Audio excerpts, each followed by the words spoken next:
New notice में हम eligibility criteria के ऊपर देखेंगे कि 60% जो है यूआर ओबीसी का है और उनका डेट देख सकते हो।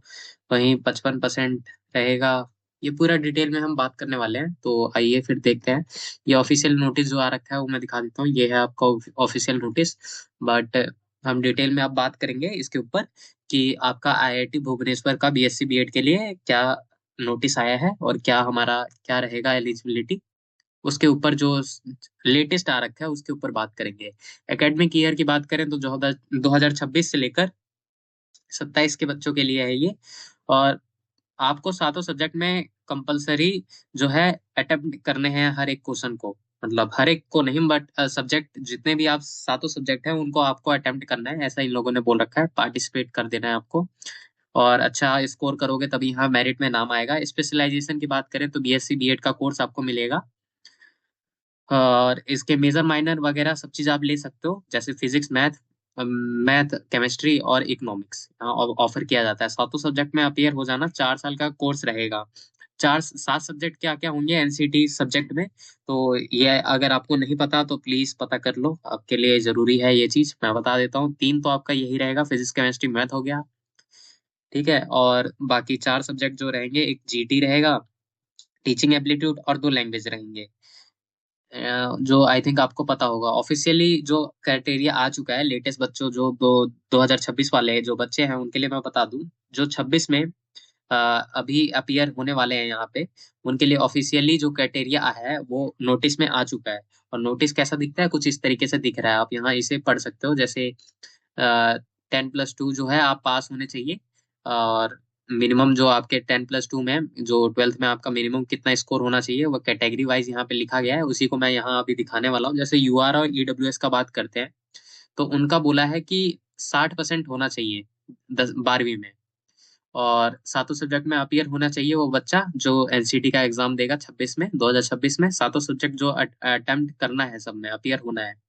और उस यूआर या ईडब्ल्यूएस का जो बच्चा है उसका जो डेट ऑफ बर्थ है वो कुछ इस तरीके से है। मतलब एज लिमिट जो दे रखी है कुछ इस तरीके से है, या तो इस डेट को हुआ हो 1 अक्टूबर 2006, या इसके बाद ऑन या आफ्टर यहाँ पे लिखा हुआ है। आप चाहो तो यहाँ जूम करके पढ़ सकते हो, बाकी पॉज करके भी पढ़ सकते हो। ओबीसी एनसीएल वालों का देख लेते हैं। तो उनका भी यही है कि सातों सब्जेक्ट में अपियर हो गए और 55% आपका रहना चाहिए 12th में। यहाँ जनरल और यहाँ पे डेट जो है वो चेंज हो गया है, 2003 कर दिया है इनका, 1 अक्टूबर 2003। और प्लेलिस्ट में भी ऐसे ही मैंने बता रखा था, आई थिंक आपको पता होगा। SC ST का देख लेते हैं तो उनका 50% बोला है, SC ST और पीडब्ल्यू सबका। और एज जो है इनका और कम कर दिया है, 2001 कर दिया है। इस डेट को हुआ हो या फिर इससे ऑन या आफ्टर, ठीक है, इस डेट को हुआ या इसके बाद हुआ हो चलेगा। और सातों सब्जेक्ट में अपीयर होना चाहिए। इन सभी कैटेगरी के लिए ये चीज तो सेम है, candidate must have appeared in all 7 subject of NCET 2026। ठीक है, ये रिक्वायर्ड है और ये यहाँ पे साफ साफ लिखा गया है। यहाँ पे जब आप इसे नोटिस को पढ़ोगे ना तो आपको पता लग जाएगा। फिलहाल मैंने ये बनाया है आपके लिए इजीली, जो आपको समझ आ जाए उसके लिए। यूआरईडब्ल्यूएस की बात करें तो हमने 60 बोल दिया था, ओबीसी एनसीएल वालों का 55%, SC ST और पीडब्ल्यूडी का 50% जो समरी थी वो आपने यहाँ पे देख ली है। 10+2 की बात हो रही है। और 20% are applicable to both aggregate, यानी कि एग्रीगेट होना चाहिए, साथ ही साथ आप subject specific requirement for major, जो आप मेजर लोगे उसमें भी इतना होना चाहिए। जैसे मेजर आप अगर जनरल से आते हो या ईडब्ल्यूएस से आते हो, फिजिक्स लेना चाहते हो तो फिजिक्स में कम से कम 60% होना चाहिए।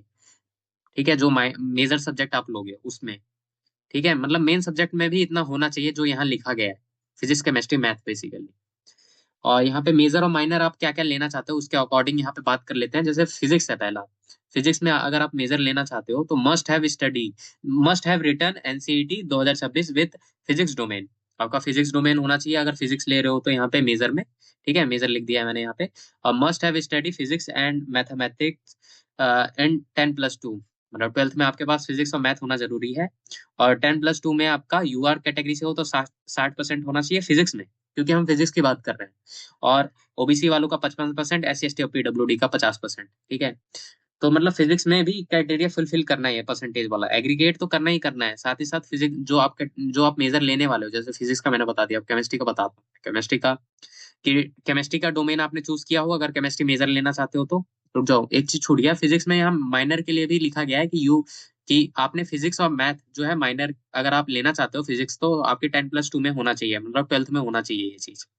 केमिस्ट्री का देख लेते हैं, मेजर माइनर दोनों समझा देता हूँ। मेजर की बात करें, मस्ट हैव स्टडी, वही केमिस्ट्री आपके पास डोमेन में होना चाहिए, एनसीटी का डोमेन जो भी आप सेलेक्ट किए होगे उसमें होना चाहिए। और केमिस्ट्री और मैथ पढ़े हो आप ट्वेल्थ में, और केमिस्ट्री में ट्वेल्थ में आपके पास कैटेगरी वाइज परसेंटेज होना चाहिए। केमिस्ट्री की बात हो रही है, ठीक है, यहाँ पे पॉज करके पढ़ लेना।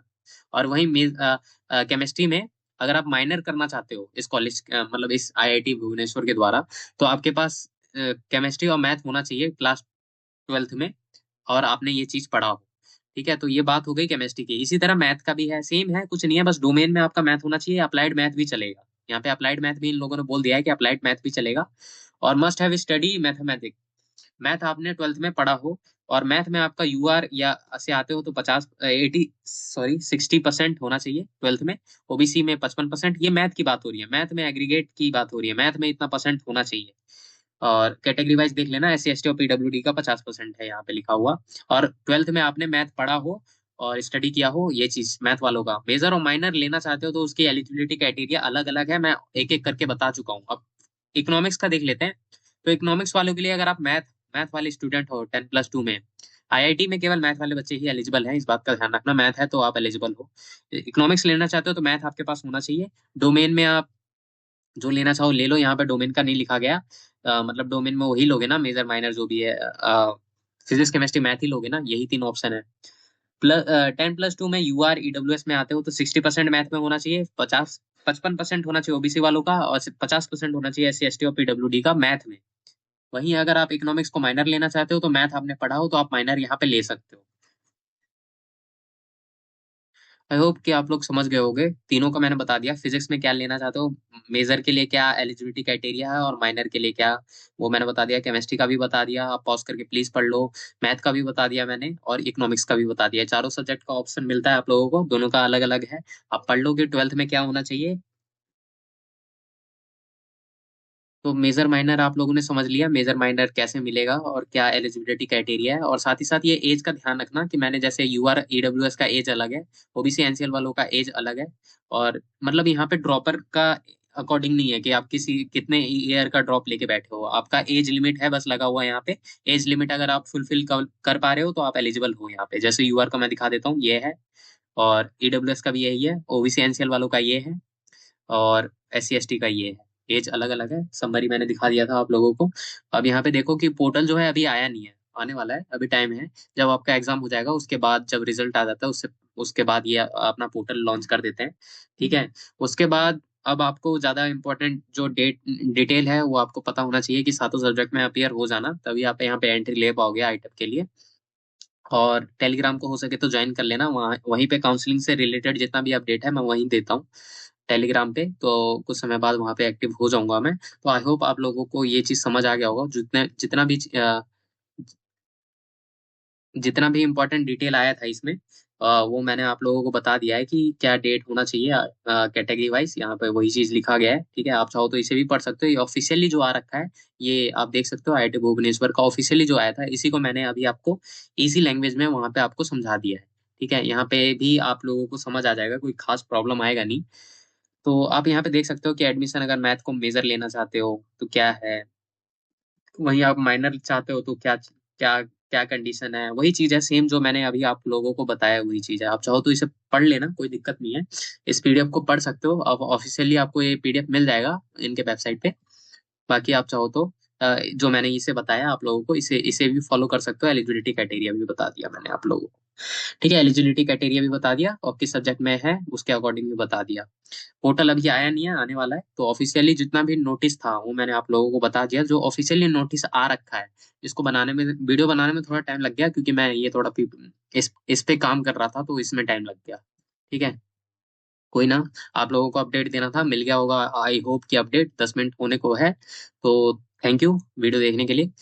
मिलते हैं एक नए वीडियो में। यहाँ पे एक प्लेलिस्ट आ रही होगी जिसमें सारे आईआईटी का मैंने एलिजिबिलिटी क्राइटेरिया बताया, और यहाँ पे सारे आईआईटी का फीस स्ट्रक्चर बताया है। आप इसे भी चेकआउट कर सकते हो।